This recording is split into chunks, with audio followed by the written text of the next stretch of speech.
Hey guys, LordxSaura here. As the season is approaching to the midpoint and most changes seems to be finalized, I wanted to share the final and most complete version of the Shadow Wave build guide. I will cover some of the updates from the recent patch, go over frequently asked questions, and walk through key mechanics to help you get the most out of this build. If you haven't already, make sure to check out my previous videos, including rank 1 pit clear, which is still the top blood wave clear this season, and all the links will be in description. The biggest update to the build is around boss powers, and I expect this to be the final round of changes now that Blizzard is wrapping up their tweaks. Previously, we were somewhat forced to run Flesh Reapers as a modifier, which required tempering crowd control duration on gear to activate its multiplier. That was mainly because Belial's power wasn't working properly. Compared to PTR, the tooltip said while stealthed instead of after stealth, so its uptime was basically non-existent. But as I'm recording this video on Wednesday, 5/14th, a patch just dropped to fix that Belial power is now corrected to trigger after stealth, which means this 30% damage multiplier will now be active all the time. That also means we no longer need to temper CC duration, and we can go back to like a hit chance tempers, which should help a bit more in boss fights and overall keeping Ahu-Cax combination active. Overall, a great change. I know retempering will be annoying, so hopefully none of you break the gear. With Belial power being back in the mix and having 2-second timer, unfortunately we also cannot run Zir's blood pools anymore since those have 3 to 4 second cooldown. It will simply create a downtime. So now we have two options. The first one is quite straightforward, going back to Urivar, which gives additional cooldown reduction. This is a safe pick, especially if you don't have a GA cooldown reduction Kessimes pants. The second is a little bit more experimental, Lilith's Winds of Hate. This might sound surprising at first since it doesn't give a direct damage boost. It really helps mostly smooth out the gameplay, and this one is not really as self-explanatory as the Urivar. It's more so the mechanic and how it works, and I'm gonna try to make this make sense to you guys because it is really kind of a surprising find for me that I wasn't actually expecting this to be kind of impactful and a good choice overall compared to other boss powers.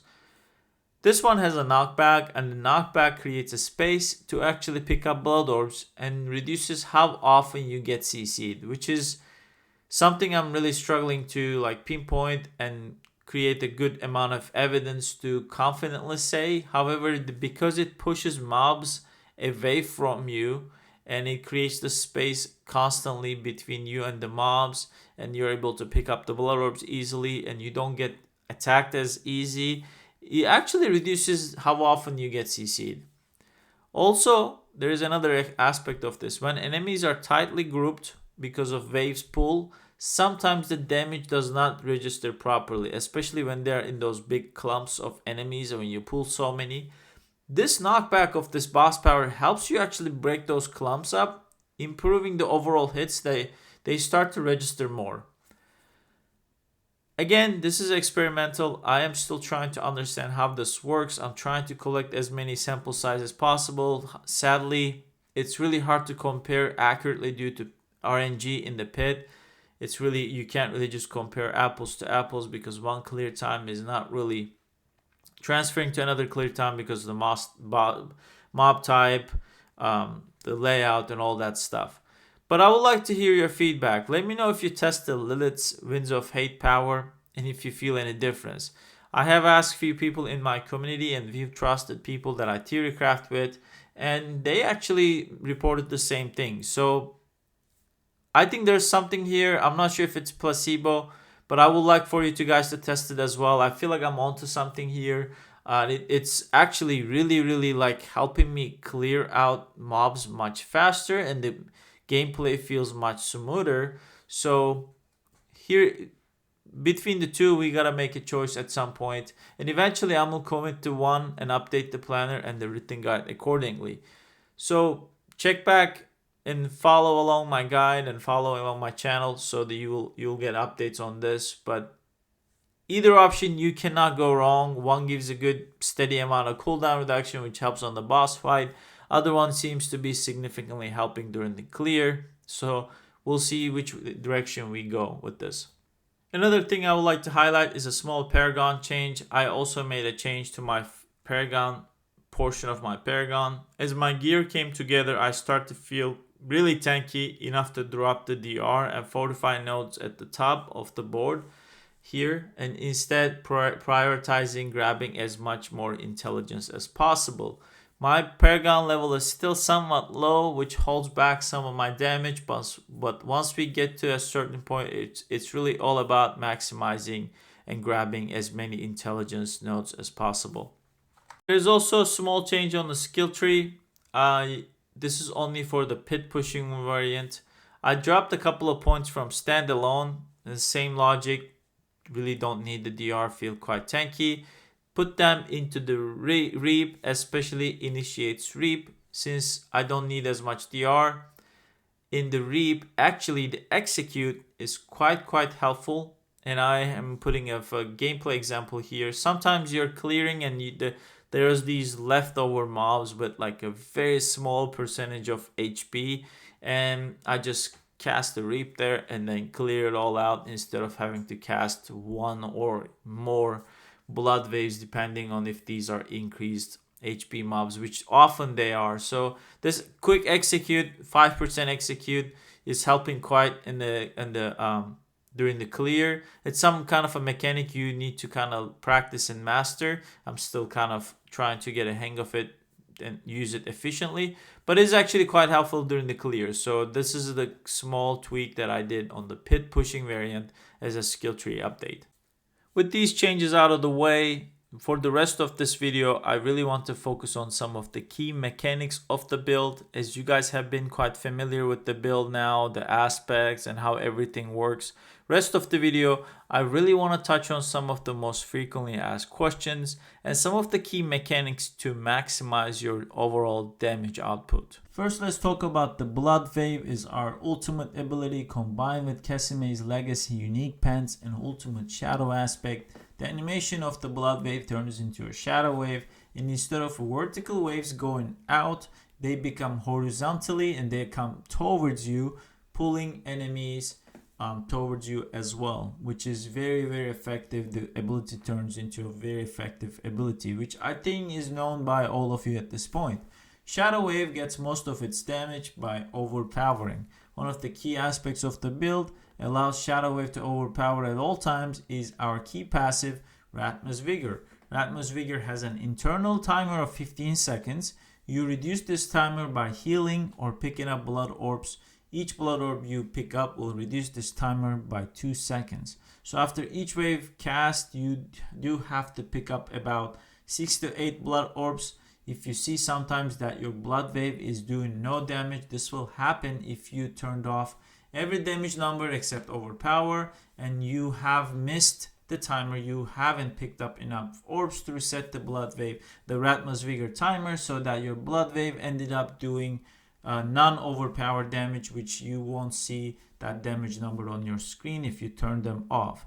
Maybe you have the numbers turned on, but they're not orange or blue. They're just crit or white numbers, and it's a very low damage number. That means you have failed to reset this timer. One thing to know is that now Blood Wave combined with the tidal aspect, it has an animation lock. Even if you reset its cooldown immediately, you cannot cast another Blood Wave for 2.5 seconds. So at some point, having Fastblood and resetting cooldown so fast becomes obsolete, especially during pit pushing. You're in the background watching my pit clear, and you cannot tell the difference actually if I have a Fastblood here or no Fastblood. It's mainly because it is not needed. In very high pit tiers, since the Creepify itself help reset cooldown very fast already. If you're pushing pits and very high pit tiers, eventually you will need to replace Fastblood and run another multiplier in its place to get more damage. You do not need to replace Fastblood until very high pit tiers, and I actually advise against that because mobs will be dying too fast. You will have a lot of damage anyway, so until you realize your damage starts to lag, then consider replacing Fastblood. I do also have a very detailed video on this showing the cooldown breakdowns and where you need to be to comfortably replace Fastblood. I will link that down below in the description. So how do we reset Blood Wave cooldown so fast if you are not running Fastblood? There's a very cool mercenary tag you need to utilize for this. This is something I have been using and talking about since last season, and it became very key information this season as this build became meta. I do have lots of previous videos on this as well, so if you like more context around it, the link will be below. So the Gripify is our ability that does some other things, but most importantly, it helps us reduce cooldowns rapidly by proccing lucky hits. And if you did not know, mercenaries can also proc lucky hits, especially one mercenary and one ability is very good at this. And that is what we utilize on this build. Altkin mercenary combined with flame surge procs lucky hits very often, has only 11 seconds cooldown and out for 4 seconds. When this procs, you will see that cooldowns drop significantly. Over here in the background, single target boss dummy, a good demonstration. The moment we proc flame surge via Altkin, our cooldowns significantly start going down. So during these downtimes, you spam corpse explosion, which also proc lucky hits itself, as well as proccing flame surge, and we get our cooldowns back rapidly. Obviously, single target is the worst case scenario for this mechanic. To also display how effective this is, and you already actually seen this in the pit pushing clip, in the background I put multiple target dummies, and you can easily see how rapidly we reduce the cooldown, like almost definitely no need for Fastblood at all, especially during the clearing high tier pits. Speaking of corpse explosion, this is a good segue into the attack speed mechanics. I get questions about this every day. Why are we running attack speed on rings? What does attack speed do in this build? This is a valid question since at first glance attack speed does nothing for Blood Wave's animation. However, attack speed is quite important here. It mainly allows you to rapidly cast corpse explosions to proc Flesh Eater. Between each wave rotation you have about 3 seconds, and the faster you can cast corpses and consume corpses, faster you can ensure that each wave's ability is to do big damage, benefiting from the Flesh Eater node. Let me demonstrate this. In this clip, I'm benefiting from no attack speed, no Paragon, no items with attack speed, and you're gonna see how clunky and slow corpse explosion animation is. But now let's take a look at with more attack speed, and you will see the significant difference. Outside of the damage, we're also proccing Altkin faster, and the gameplay feels a lot smoother, and it's just a very efficient thing to have on the build.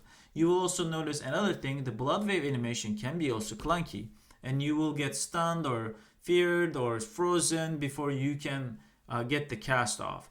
Attack speed also helps with that makes the animation a lot smoother. Not only a quality of life, but it also boosts your damage by just being able to cast more things in between, including Blight, like I mentioned, Corpse Explosion, and just makes it overall better DPS and better experience with cooldowns and DPS, with everything you pretty much need to play the build. All the mechanics becomes better due to attack speed. This covers all the key updates and mechanics I wanted to go over in this video. If you made it all the way to the end, thought that this was quite helpful, make sure to like and subscribe as your support helps me greatly to continue pursuing this hobby. If you have any questions, comment below. Until then, I will see you guys on the next video. LordxSaura here. Cheers.